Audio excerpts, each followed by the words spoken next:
Welcome to the Salmon Runs YouTube. Enjoy the video.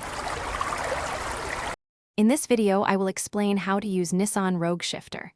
Start with your foot on the brake, press the shift release, and move the lever into drive or reverse smoothly. Use park when stopped and set the parking brake on slopes. For manual mode, shift using the console or paddle shifters for control. Take a moment to practice in a safe area until shifts feel natural. If you hear unusual noises, stop and consult a technician. Switching to manual mode gives you direct control over gear selection for hills or passing. Use the console +/- or paddle shifters to move one gear at a time while watching RPMs. Shift early to avoid high revs and protect the engine.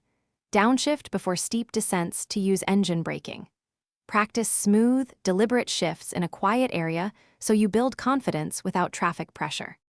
Safety matters when operating your Rogue Shifter, so always confirm the gear indicator before releasing the brake. Never shift into park while the vehicle is moving, even at low speeds, and use the parking brake on inclines. If the shifter feels sticky or loose, stop driving and have a technician inspect it. Regular maintenance and sensible habits prevent surprises and keep your drives calm and reliable. Thanks for watching. Consider subscribing if we helped you.